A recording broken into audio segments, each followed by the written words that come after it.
después se obtuvo la victoria. ¿Y quién es Miguel?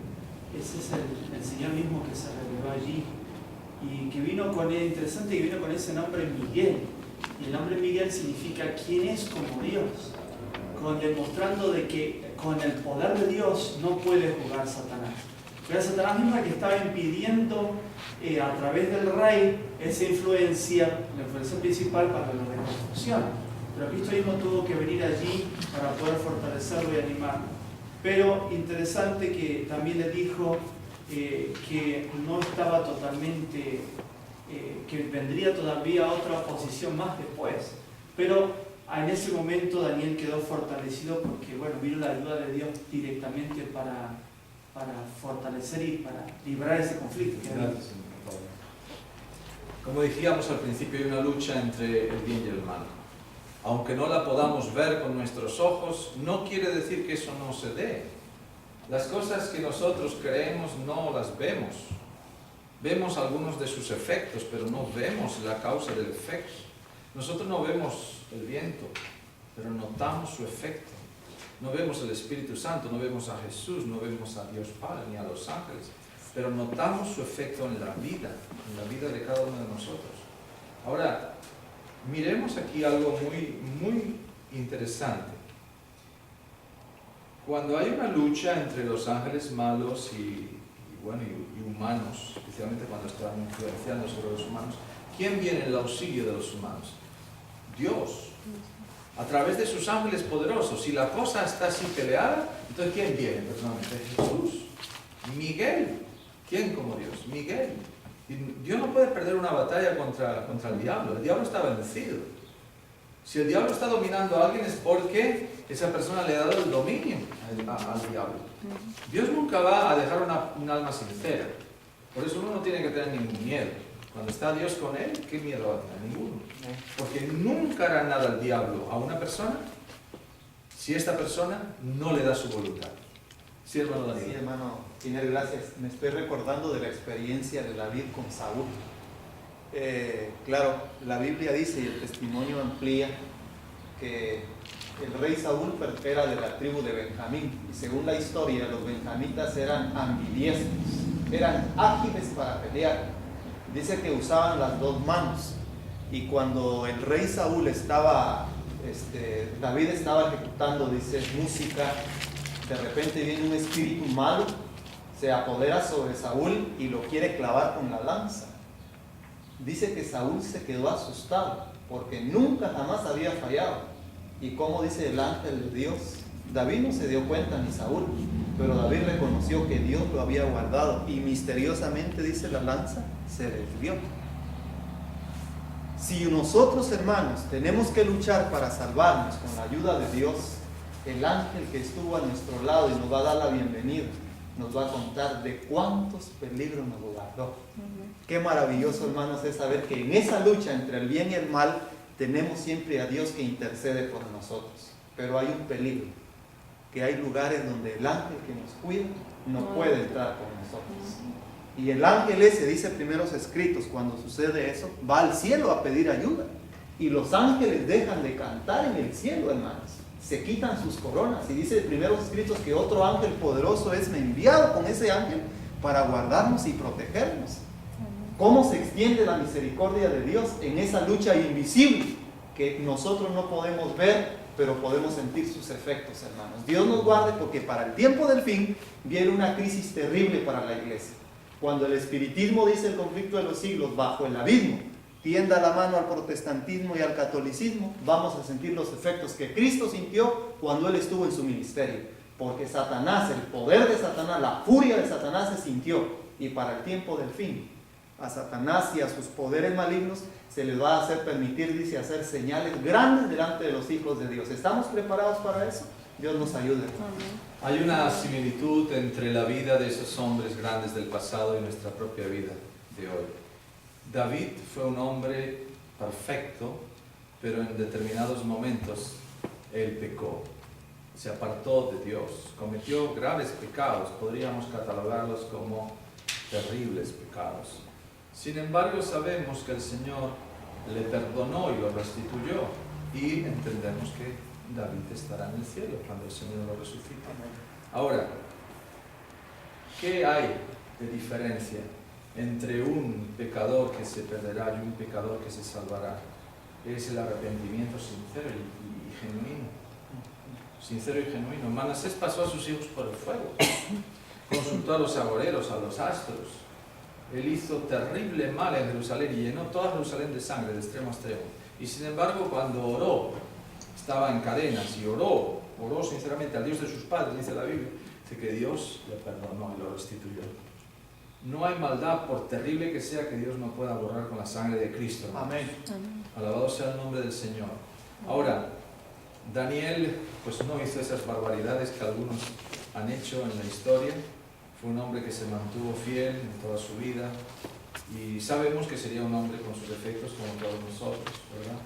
Pero él se aferró a la mano del Señor. No tenemos por qué pasar por graves pecados, no tenemos por qué hacer grandes cosas contra la voluntad de Dios. Pero bueno, si alguien las ha hecho o las está haciendo, tiene también oportunidad de cambiar. Entonces dice la Biblia que ocurrió algo nuevamente en el capítulo 10, versículos 15 al 17, ocurrió algo, y 21 también. ¿Qué ocurrió? Pregunta número 6.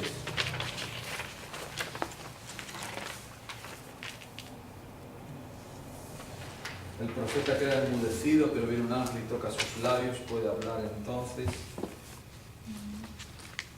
Y nuevamente es fortalecido, ¿verdad? Ahora vamos a la pregunta número 7, porque es importante que nos extendamos. Quedan 6 minutos escasos, y en estos 6 minutos queremos hablar de la pregunta número 7 y su respuesta. ¿Por qué es importante esta pregunta? Parece que es el corolario de todo lo que estamos estudiando, y a mí me toca directamente porque me siento identificado con este personaje que aparece aquí. ¿Qué es lo que ocurre con Josué, el sumo sacerdote? ¿Y qué similitud podemos hallar con nosotros en nuestra vida? Este texto o estos textos a mí me han sido de mucha utilidad durante mi vida de fe, durante mi ministerio, y también los he compartido con otros que estaban sufriendo. ¿Qué es lo que podemos ver aquí? Analicemos la secuencia. Ya sabemos lo que es, ¿no? Está Jesús, está el Padre, está Satanás, está el sumo sacerdote que representa la raza humana. Pero vamos a analizar, tenemos 6 minutos, vamos a analizar primero qué es lo que va a haber, qué es lo que hay actualmente, un juicio, ¿no? ¿Y quién lo lleva a cabo ese juicio? A ver, ¿quién lo lleva a cabo ese juicio? Dios va a llevar a cabo ese juicio, ¿verdad? En la persona de Jesús, Dios va a llevar a cabo ese juicio. ¿Quién estará en ese juicio presente? Vamos a estar todos los humanos, ¿verdad? ¿Y quién más? El acusador. Y el acusador, porque aquí está Satanás, ¿verdad? Que los acusa de día y de noche. Ahora, ¿tendrá argumento Satanás contra nosotros, los hijos de Dios? ¿Tendrá argumento? ¿Qué va a hacer el diablo con cada uno de nosotros cuando aparezca nuestro nombre? ¿Qué va a hacer el diablo? Señalarnos nuestros pecados. ¿Qué va a sacar? Lo que hicimos tal día, lo que hicimos tal hora, lo que nadie sabía, todo eso va a salir, ¿no? ¿Y qué va a hacer el Señor? A ver, ¿qué va a hacer el Señor? ¿Cómo podemos librarnos de esas acusaciones? Si hay confesión y... Hermana Lisbeth. Su sangre vive con nosotros, que lo tome, es pecado, este es lo que hiciste en tal momento, tú lo tomas encima, que tú lo pediste, pero... Muy bien, entonces el individuo se ha confesado a Dios, el individuo se ha arrepentido y Dios ha anotado la palabra perdonado. Lo que no sabe el diablo es que todos esos pecados han sido lavados y justificados por la sangre de Jesús. Pero hermanos, qué lindo es entender esto, pero está la contrapartida. Si nosotros no nos arrepentimos, ¿qué va a pasar en el día del juicio? ¿Qué pasará con esos pecados que no nos arrepentimos? Dice la sierva de Dios que las faltas o los defectos no vencidos nos van a vencer a nosotros. ¿Hay cristianos que tienen faltas que no han vencido todavía? ¿Sí? ¿Ustedes creen que podemos vencer nuestras faltas? Amén. ¿Qué dicen los hermanos? ¿Podemos? ¿No? ¿Sí? Podemos vencer nuestras faltas. ¿Por qué hay gente que todavía no hemos vencido nuestras faltas? ¿Por qué estamos así todavía en fase embrionaria, ¿no? Como todavía estamos ahí luchando? ¿Será que falla la promesa de Dios o que debe ser así? Porque estando en la cárcel un interno nos decía que un compañero de celda les estaba enseñando que el cristiano será pecador hasta que se muere y que desde que se levanta hasta que se acuesta está pecando, porque esa es nuestra condición. ¿Será así? ¿Será así? Sí. Bueno, ahí se aplica la justificación por la fe. Ajá. Somos justos por medio de la sangre de Cristo Jesús. Pero ahí no termina. Ahí solamente empieza la situación de la salvación. Porque ya que soy justo delante de Dios por medio de la sangre de Jesucristo, ahora tengo que entrar en la santificación, que es la escalera que habla Pedro allí, de la paciencia, del amor, de todos los escalón por escalón. Tengo que ir rindiéndome al yo y creciendo en la gracia de Cristo Jesús. Es un proceso diariamente de morir al yo. Es un proceso que hasta que Cristo venga, tengo que estar muriendo al yo. Pero si no hay muerte, no puede haber salvación. Entonces lo que entiende Daniel en este contexto, en esa visión, en todo lo que está pasándole, es que el pueblo sí que va a regresar. El pueblo sí que va a ser restituido. La restauración va a ser posible con la ayuda de Dios. Eso lo entiende el profeta y le produce una gran alegría, ¿verdad? Pero en nuestro tiempo tenemos que tomar la visión de Zacarías y aplicarla a nuestra vida. ¿Quién no ha cometido una falta en su vida? Cuando uno piensa en sus faltas personales, si no tenemos el apoyo divino de Dios, ¿qué pasaría con nosotros? Caeríamos en el hoyo profundo de la desesperación. ¿Cuánta gente se suicida porque entienden que su vida ya no tiene solución? No tiene remedio lo que han hecho y dicen, yo ya no puedo vivir. Y se quitan la vida. Son 2.000 personas que se quitan la vida diariamente. Cada día 2.000 personas, 2.000 personas, 2.000 personas. Y hay otras tantas de miles que lo intentan, pero no lo logran. Lo cual nos dice que el diablo está trabajando para desalentar. La profecía de Zacarías no es ni más ni menos que la obra satánica desalentando al ser humano. Él quiere desalentarte a ti, mostrarte tus defectos, mostrarte tus pecados, para que tú no cambies, para que tú te desesperes. Fíjense bien cómo actúa el diablo, nos quedan 50 segundos. El diablo te presenta lo que más te gusta, se las arregla para hacerte caer, y cuando has caído te dice, pero muchacho, ¿qué has hecho? Ay, ¿qué hice? ¿Qué hice? El mismo te dice, pero ¿qué has hecho? Has deshonrado a Dios. Eso no está bien. Y ahora vas a ir a la iglesia. ¿Qué vas a hacer en la iglesia? ¿Orar? Qué hipócrita que eres, hombre. No vayas a la iglesia, quédate en casa. Y arrepiéntete, si puedes, porque lo que has hecho no tiene perdón. Y cada día pone un ángel satánico a tu lado para recordarte lo que has hecho. Y esa es la explicación del por qué hay gente que después de 20 años están recordando lo que hicieron hace 20 años. Pero el Señor nos dice, dame tu carga, yo la voy a llevar, yo voy a quemar todos esos pecados, yo los voy a arrojar al fondo del mar y nunca más te vas a acordar. Y eso es lo que nos presenta esta profecía. Un Dios maravilloso que ama al pecador, que odia al pecado, pero que ha vencido al diablo y está dispuesto a entregarnos su gracia. Hermanos, ¿alguien ha hecho esta experiencia personal en su vida? ¿Alguien ha hecho la experiencia esta personal en su vida? De haberle dejado las cargas al Señor Jesús aquí en esta sala.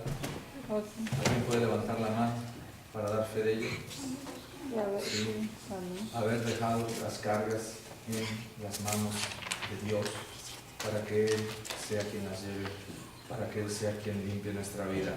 No hagamos caso pues a las acusaciones del enemigo, que las va a tener en el tiempo de angustia. ¿Qué será lo que más nos va a preocupar a nosotros? ¿Que vienen a matarnos? ¿Qué es lo que nos va a preocupar? ¿Que nos van a encerrar en la cárcel? ¿Que estamos en la cárcel? ¿Que salimos en la televisión, en la prensa? ¿Qué es lo que nos va a preocupar? Si nuestros pecados fueron perdonados. Pero entonces usted me acabó de decir, usted me dijo a mí que el diablo juega con mis sentimientos. Sí, Señor. Eso fue lo que yo entendí. Claro que sí. El diablo juega con tus sentimientos, con tus emociones. Ajá. Y cuanto